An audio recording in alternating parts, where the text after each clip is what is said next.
And Who Dat Nation, welcome into the Who Dat Confessional podcast. Tonight, we'll be talking about a couple different things. The main thing, obviously, is the title. And I figured if we ran a poll, we might as well discuss the poll at some point. Ran it on Twitter, or the website formerly known as Twitter anyway.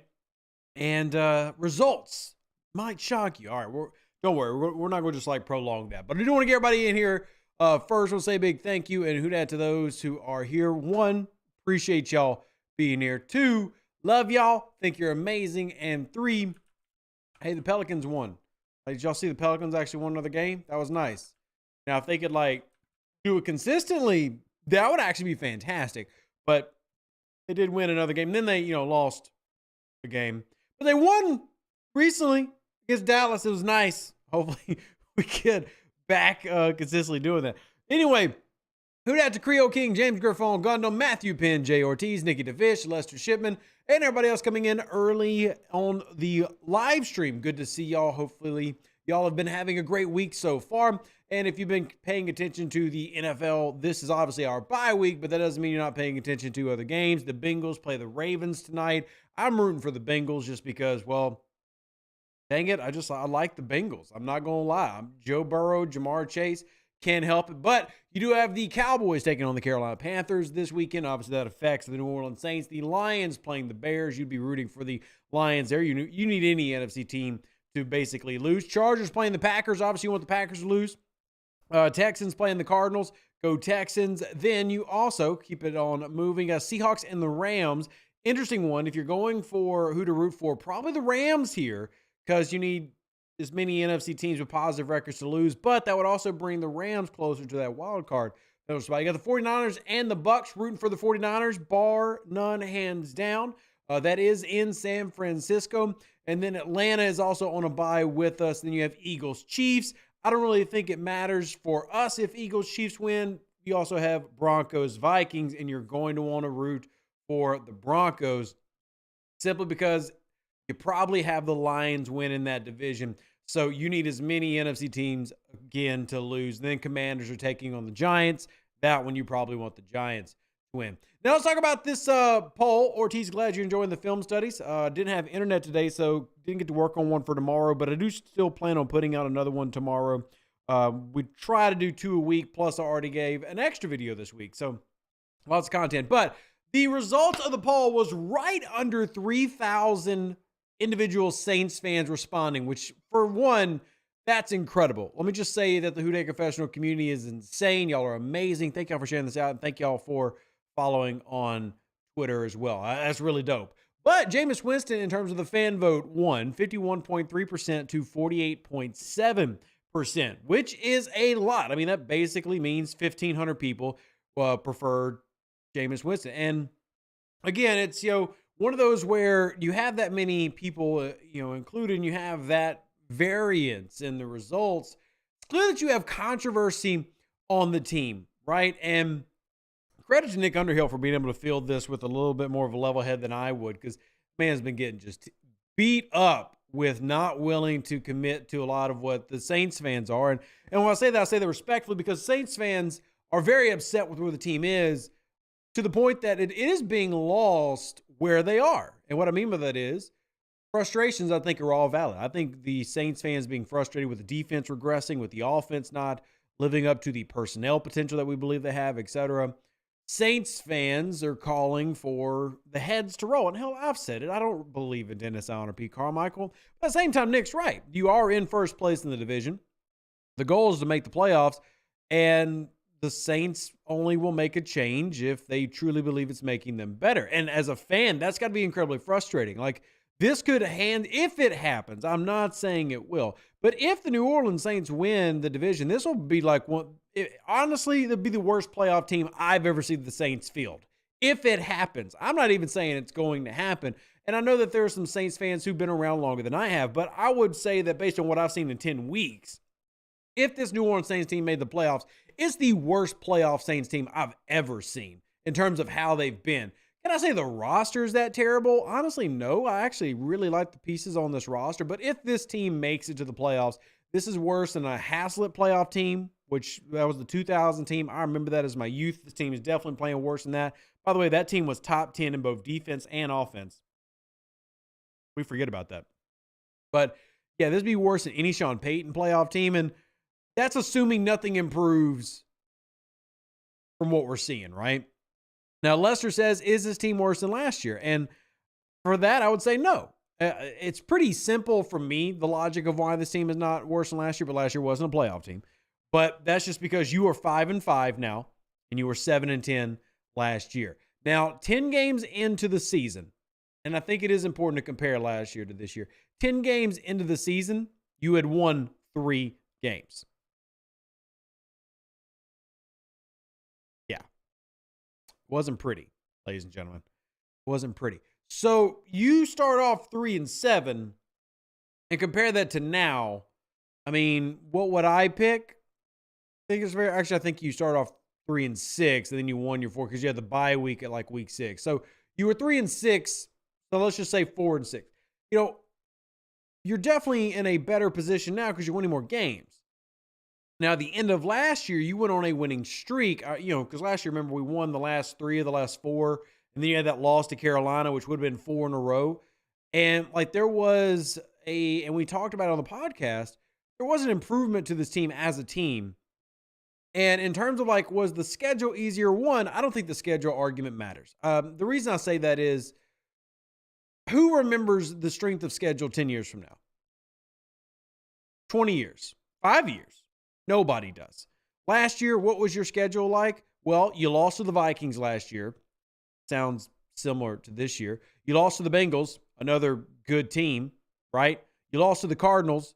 I mean, was this team really like playing ultra good teams and then losing to, good teams? No, I mean, they were playing mid-tier and good teams losing and then beating bad teams. The same thing they're doing this year, right? The only wild one was beating Philly last year, but beating Philly comes with a caveat because they didn't have the starting quarterback and everything.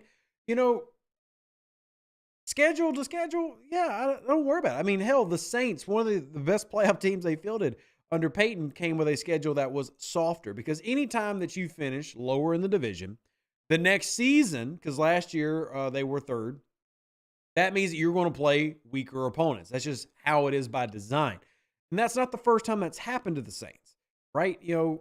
So I don't really care as much about that because the NFL shifts every year, and I'm a firm believer in any given Sunday. And like you look at the 2017 year, the 2017 was a very soft schedule. Why was it a soft schedule? Because 2016 you went 7-9 and you placed 3rd in your division. And 2017 was a soft schedule. Now I give them credit for still being a playoff team. They went to the division, the Minnesota Miracle happened, etc. But 2018 was the team that actually was like, holy crap, this one's for real.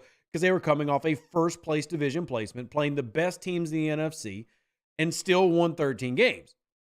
So you can have a lollipop schedule, but who really remembers that? What matters is, do you win your games, and do you beat the opponents across from you? And again, I say this in regards to like talking about what this team does have wrong, which is why you have 3,000 Saints fans coming to vote of how they would rather have another quarterback than the one that's going on right now. I completely get it. And while I did try to affirm in the very beginning that I think the frustrations from Saints fans are completely valid, I don't think that they should be like dismissed or anything.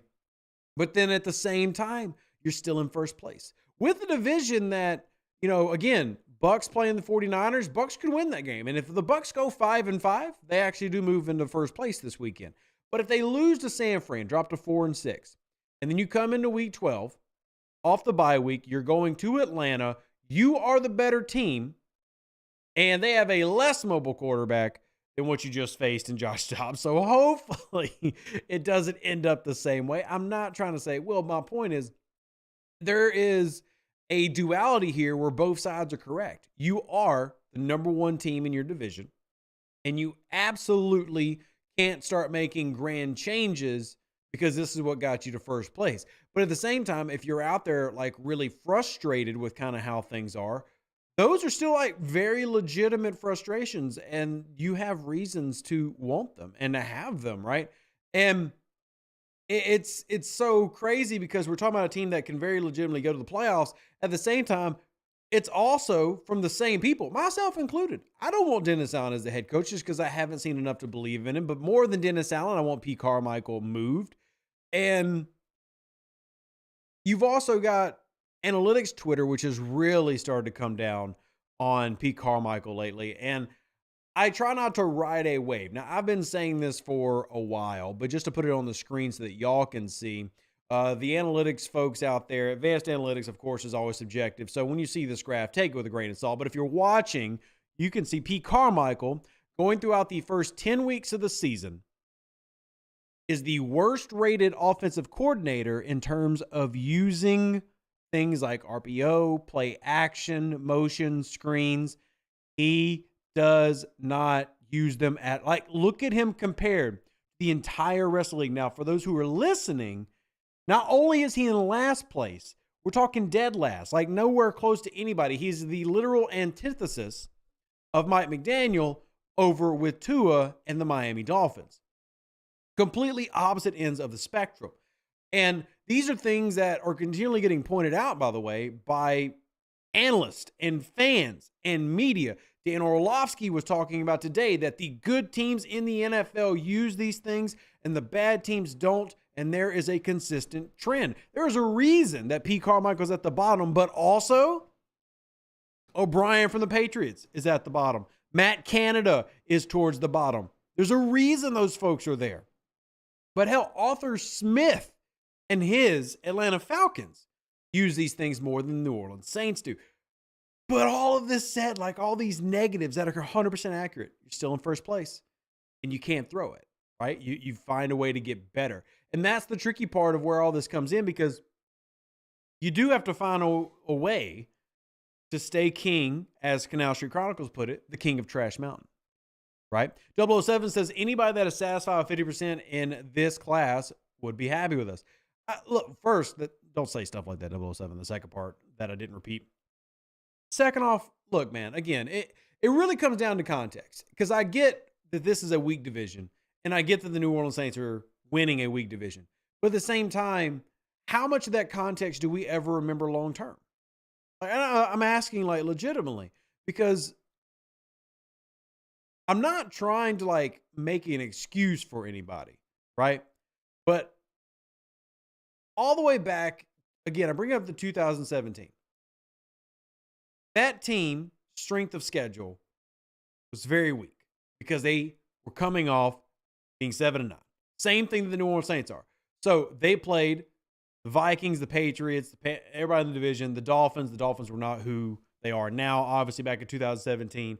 They played the Lions, the Bears, the Bucks. This is the pre-Brady Bucks, by the way. It's going all the way to 2017. Going all the way back. Way back. That was the Ryan Fitzpatrick Buccaneers. That was a soft schedule.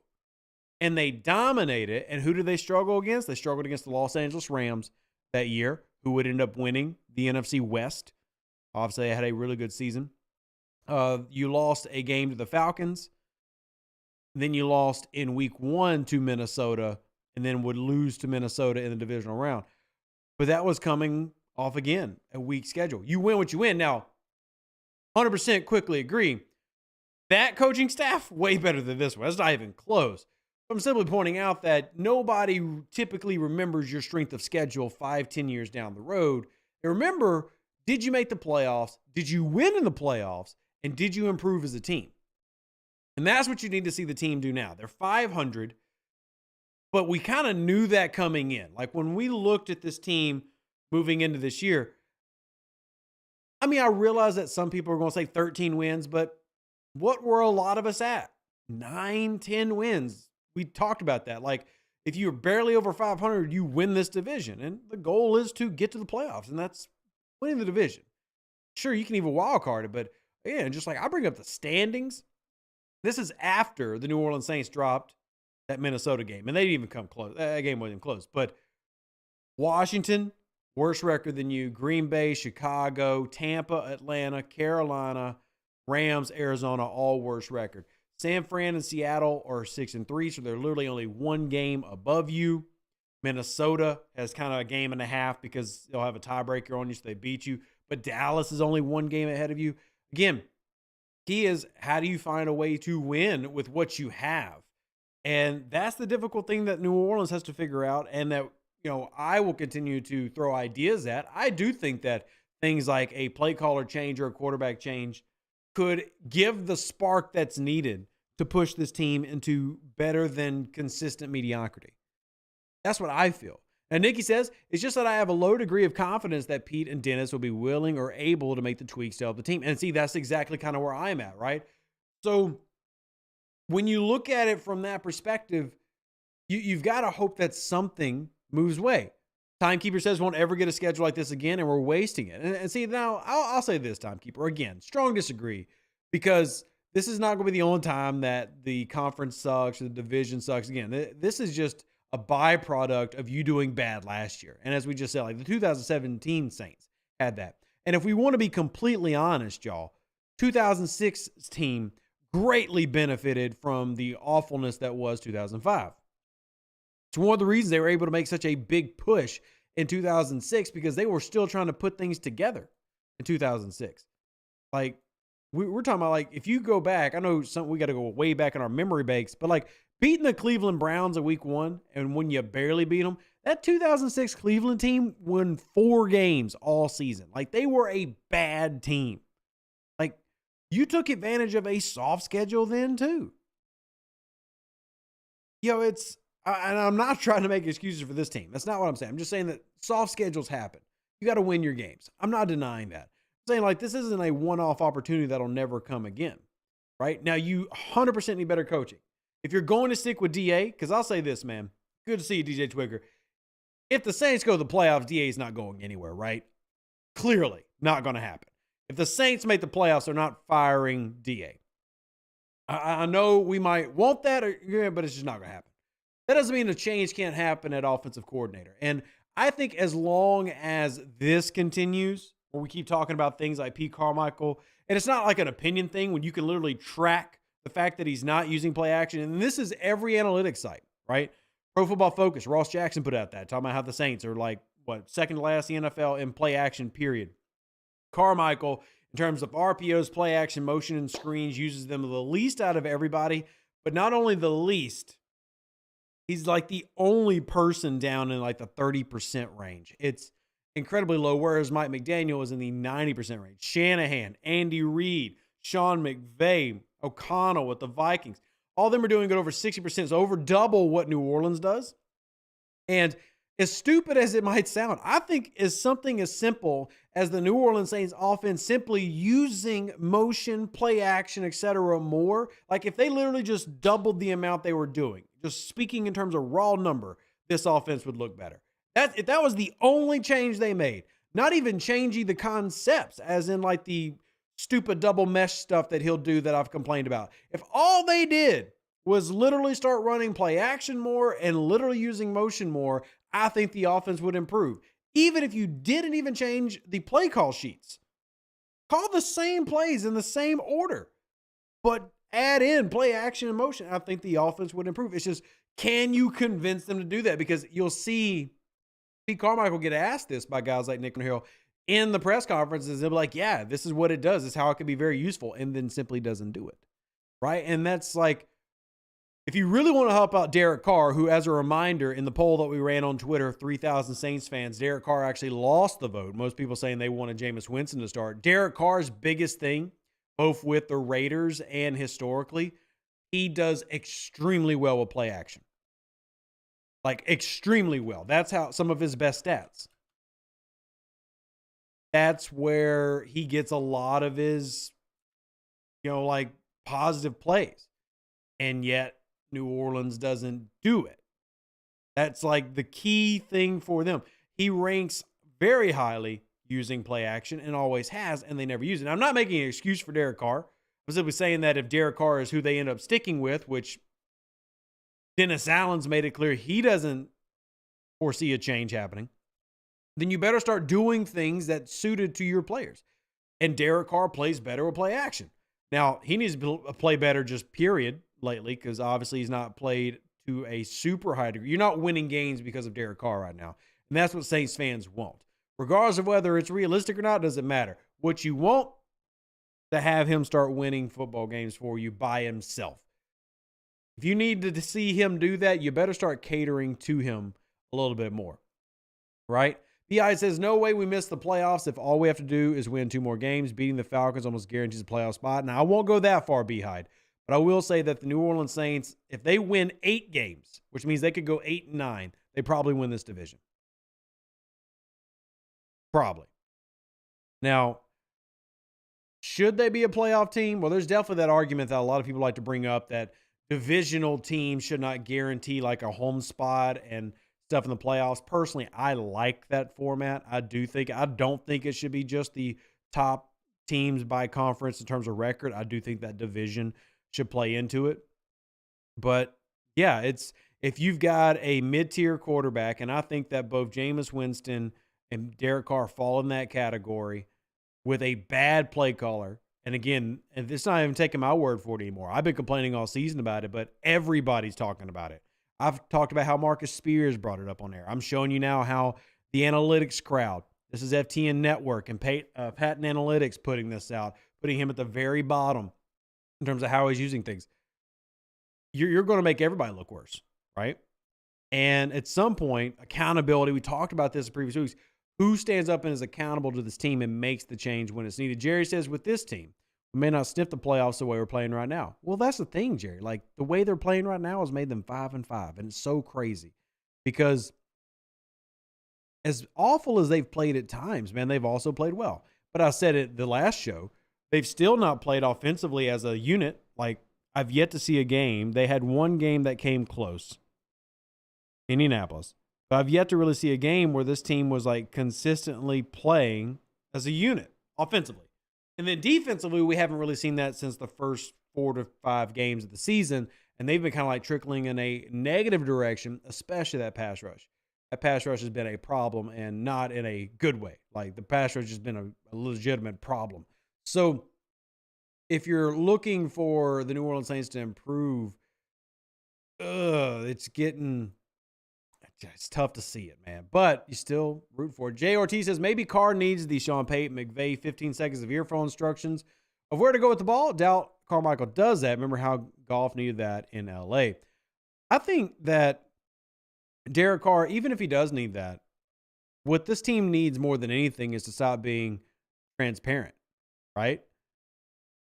They just not exactly. It goes back to like the whole motion thing. Like, you're predictable. You're consistent to a point where your tendencies are known, which is the same thing we complained about last year with this team.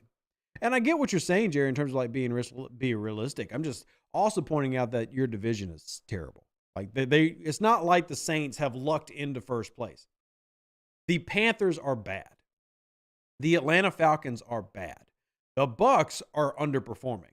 Like, I would say that the Saints and Bucs are underperforming. Atlanta's bad, even though technically Atlanta has not lost in the division yet. And then Carolina is bad. Now, Atlanta can be bad and still find a way to win. But Tampa is underperforming. Tampa should be better than they are, but they're not. The Saints should be better than they are, but they're not. I mean, like Tampa should have beat Atlanta. I can understand Tampa losing to the Lions, but Tampa should have beat the Texans, and they didn't. New Orleans should have beat the Texans, and they didn't. Tampa should have lost to Philly. And they managed to get a really nice win in week 1 against the Vikings, for those that remember. And yeah, they should have beat the Bears. They're doing the same thing the Saints are doing, except they have it arguably slightly more difficult. Here's why I say that. Because they still have to play the Colts. They still have to play the Jaguars. They still got to play the 49ers. They got 3 teams that are really good teams that still got to play. And then the rest of their teams, they got 5 division games left.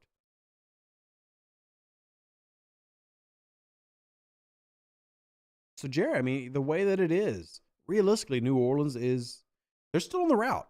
And that's what makes, like, the critiquing so tricky, because I agree with fans that say swap the play caller. I don't argue against swapping the quarterback. I just don't think it would ever get considered. But also, at the same time, this team is winning enough.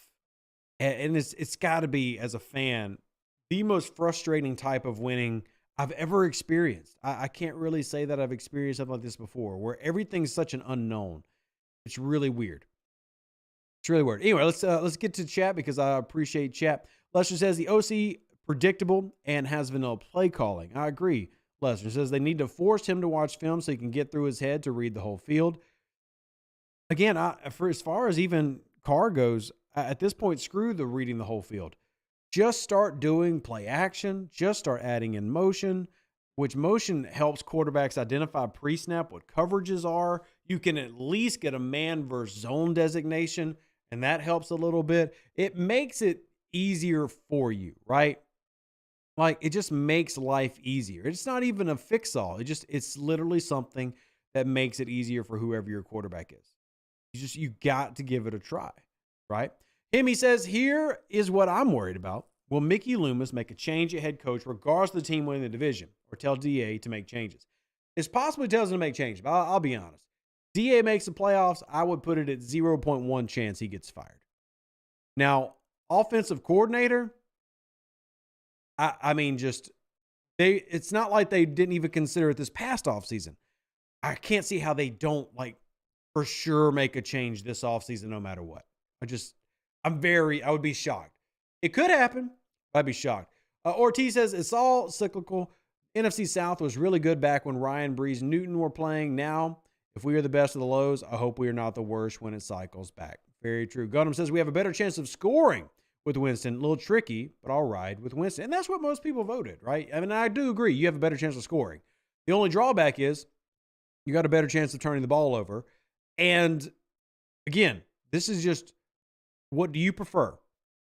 And if the defense was playing how they were consistently the first 4 weeks of the year, like where they were getting 3 sacks a game, they were forcing interceptions, hell, that argument for Winston is even stronger because you can trust the defense to back him up when he does make a mistake.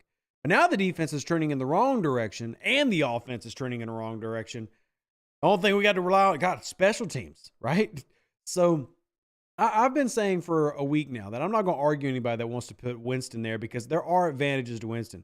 But at the same time, there are disadvantages, right? I mean, Derek Carr is an extremely efficient quarterback, and he's not going to put you in as many negative situations. But at the same time, if he's not giving you positives, yeah, I wish I had an answer. There are years where I do the film study. I love it. And I feel like I have this team figured out, and I feel like I know what the right answer is. And I don't this year. I just really don't. It's all over the place. Crass says, it's been over for a couple of years now. In reality, the coaching regime is simply not the answer. They've shown that on a weekly basis. I will give DA credit for becoming a better head coach because I do think he's become a better head coach. But I would agree, definitely not the answer, right? I don't think that you're even close to being where you should be. That's just my opinion. And I think you probably have at least one more year of DA. And then you got to move on to something else. But if no matter what, you got to make a change at the coordinator position, right? You have to. It's just, we'll see. We'll see. But you got to get the playoffs under your belt. And then, depending on how the playoffs go, you can, I don't know, maybe win one game. I don't see this as a Super Bowl team. I really don't. I say it. I know I say it all the time where I talk about, look, just getting the dance matters, and it matters when you get hot. And it could happen. I'm having a real low faith period at this point. And hopefully after tomorrow's film study, I'll find me some reasons to be more positive. AJ says, DA and Pete will 100% be back next year no matter what. See, AJ, I'm not 100% sure on Pete Carmichael. I really am not. Because they were looking at replacing him this offseason. But it is hard to envision DA going unless just losing really hits hard. P. Hyde says, I just want DA to try something. He won't even practice another kicker when our kicker is ranked 29th. I mean, the kicking rankings, I guess it just depends on what you're looking for there. You're talking about a rookie kicker. Will Lutz had issues as a rookie. And again, this is not to make excuses for the guy, but if you're looking for long-term options, rookie kickers are going to have a little bit of a rough patch. They're a rookie kicker in the NFL. At least he's only 25. It's not like he's the 30-year-old we got. But the truth is he really playing that bad? I mean, he's kicking at about 79%. But here's the catch. He's also kicked 6 kicks from 50 plus, and he's missed 2 of them. And he's kicked 2 more misses from 40 plus. So basically from 40 plus, he's missed 4 kicks. And from inside 40, he's missed 1. Right? He's having to kick long kicks because the Saints offense isn't doing worth a damn. And I'm not making an excuse for him because I do think that he's underperforming. I'm not saying he's not. I'm just simply pointing out that of all the problems like with this team, I don't know if even the changing on the kicking really matters as much as like we need the Saints offense to just be decent. Because here's the thing. Yes, he ranks low in that field goal percentage, but did you know that Blake Grupe has kicked the second most attempts in the league? Crazy stat. He's the second highest attempts in the league. That's wild, considering, right? And of the 32 kickers, he's actually ranked 26th, by the way, not second to last in field goal percentage. Yeah, he's kicked the second most kicks in the entire league, tied with Jason Myers, by the way. So, yeah, I mean, again, I'm not trying to make any excuses for him. I'm just saying, like, he's a rookie kicker. He's the only kicker in the top 10 under the 25 and under. Like, everybody else is like 30 plus. Like, you got guys like Nick Folk have kicked, 22 kicks. And if you go by the Dustin Hopkins for Cleveland, he's kicked the most field goals. He's at 88%, but he's made every kick from 50 plus. And all of his misses have come in the 40s. So comparing Blake Grupe to guys around the league inside the 40, he's actually doing comparably well. It's the 50 plus that he clearly is not very good at, which is also the same problem that Brett Maher has with the LA Rams. He's made basically every kick inside 40, but he's 3 for 7 on 50 plus kicks. So anyway, threw into the kicker conversation just because we don't talk about it very often, to throw you a little bit of numbers there. I mean, do you really need to change that? I don't really think that's really worth changing. Now, you might want to talk about his touchbacks on kickoffs, because that's kind of a low percentage. He's not getting a lot of touchbacks on kickoffs unless they are playing like they want returns. Sometimes teams won't return or want to get returns because they want to try to force it be before the 25. But now Rubber Johnny says the extra point misses bother you. Okay, well, let's bring up extra points. He is definitely not second overall in attempts. So he's not missed a single extra point this year. The only misses he has are field goals. He's not missed a single extra point. He's 100%. Will Lutz has missed 2 extra points, by the way. Though Will Lutz is also kicking 10% more accurate, as in Will Lutz has made 10% more of his kicks than Blake Grupe. And then Jason Sanders, who's the top in the league, he's had 37 attempts. He's made 36. So, I mean, it's meh. You're confusing with the easy chip shots he missed. So he has missed a chip shot, right? Like, he missed a 20-yarder, a 20-something yarder, and that was a big deal. But for the most part, he's done well in terms of, like, rookie. And I would just compare it to Will Lutz. Will Lutz, his rookie season, kicked 82%, right? 82. And if he finishes in the low 80s, I'm not going to be too big on, like, mad at Grupe, right? I'm not even trying to tell you that I think he's playing at a super high level. I'm just, of all the things going on, oh my goodness. He says, I'd like to point out that your film studies on Carr got recognized on the Under the Dome podcast. Good job. Well, thank you, Hemi. Appreciate that. Yeah, I enjoy doing the shows. B High says, I just meant bringing a kicker into workout in the bye week is easy, and Peyton always did it. I mean, I guess if you want to argue just from doing something, just the period doing something, sure. Yeah, I mean, DA is not as active and aggressive. And I'm curious, like, because obviously the Broncos are trending up right now, which good for them. Go Broncos, I guess. I have such mixed feelings on how to feel about Sean Payton. Like, I hate what he did abandoning the team, but at the same time, he gave me a Super Bowl and 3 NFC Championship appearances, so I kind of like want to be loyal. But they're on a 3-game win streak, and they actually can help out New Orleans by beating the Vikings. They can help out New Orleans by beating the Detroit Lions. And then, man, their schedule is the Browns, the Chargers, Patriots, Chargers again, and Raiders. They might win 9 games. They might win 9 games, and they're 4-5 right now. So they really might win 9 games. And Saints fans are just going to be probably not very happy about that. Should have kept Blake Gilligan.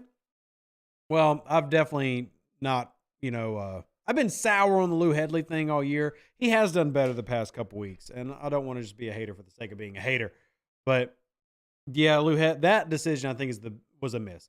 The Blake Groupie one hasn't really burned New Orleans that bad, but I feel like the Lou Hedley one's been rough.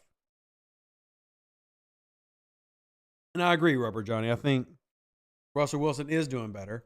And a lot of that is Sean Payton. Like, Sean Payton is doing a lot of the in-ear with Russell Wilson, saying, hey, this is the throw. This is what I need you to make. And Wilson is just, again, he's not doing amazing. But did you know Russell Wilson leads the NFL in percentages of his throws that are touchdown passes? But he's only thrown 1,800 yards.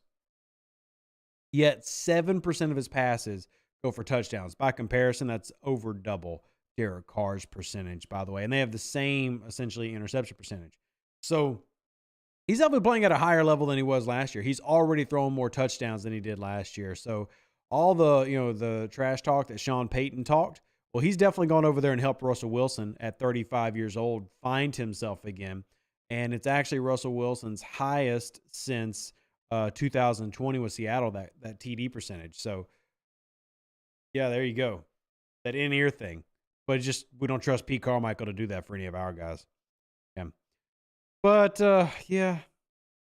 Again, I'm not just trying to be a downer because, hell, I don't even want Sean Payton back. But at the same time, I do. I just want the Saints to have some level of consistency. Just really do. Need to see New Orleans make some moves, man, because you've had some great highlight plays by the players. Just haven't had a lot of that by the coaching staff. And that's the most frustrating thing has got to be having a team with a bad coaching staff when you have good players. Right? Like, it's for analytics sites and everybody to come out and say your coordinator is this bad, but you do nothing to work on it, at least that we can see.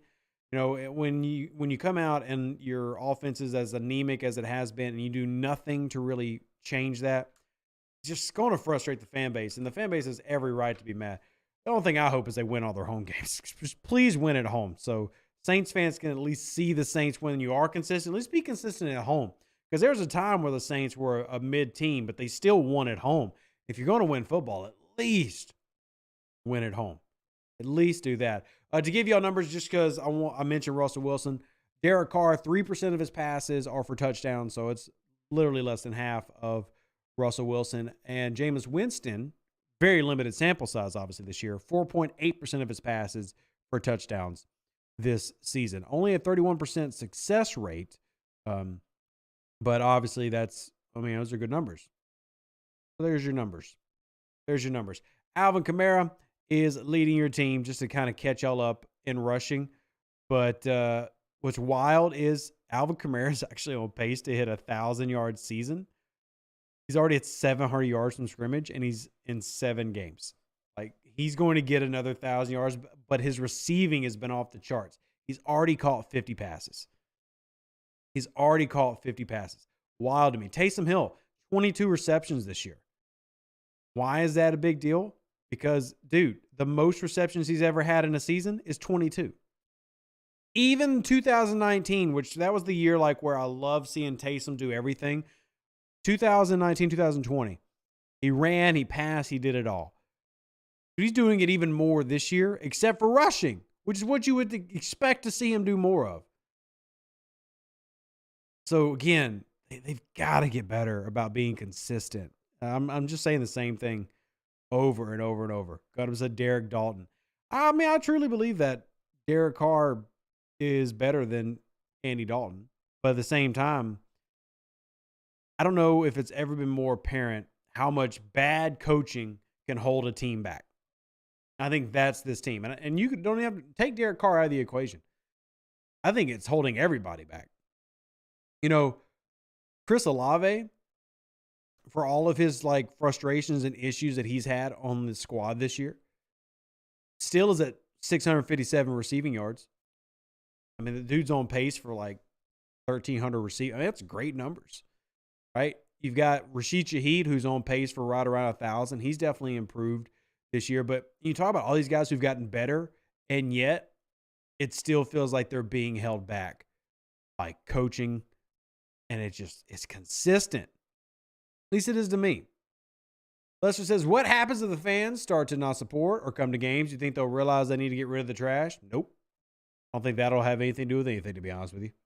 Not that I'm saying that the Saints fans don't matter, but the Saints do not seem to be the type of organization that are like seat watching and penny watching. They're just trying to build a football team. I mean, just to the point where ignorant and even closed off to what's going on outside. And I don't think that it should be that way.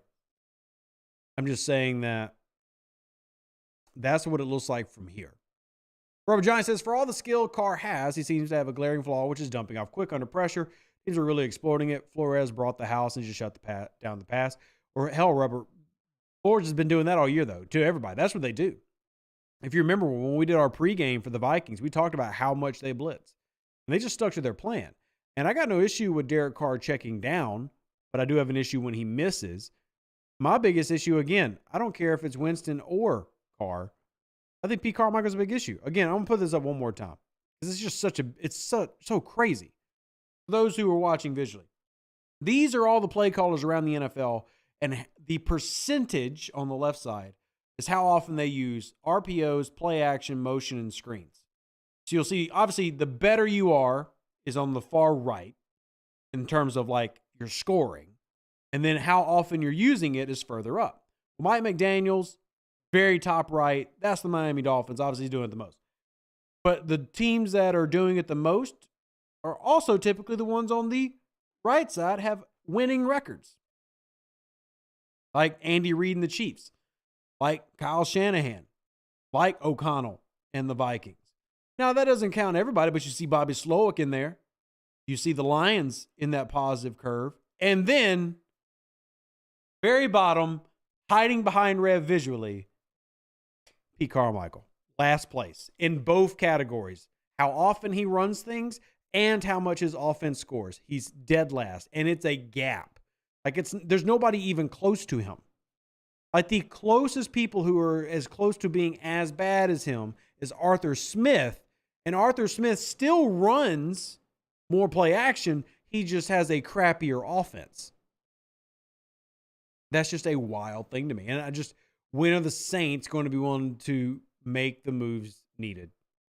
Can we use screens on blitz packages? Absolutely. Absolutely you can. So, Kamara and Taysom are being held back by Pete. 100% agree, Derek. Absolutely.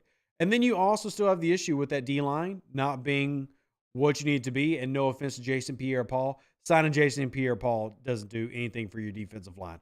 You could have traded for Chase Young or Montez Sweat. That would have done something for your defensive line. Anybody that wants to say, well, they don't have the picks, they could have made it happen.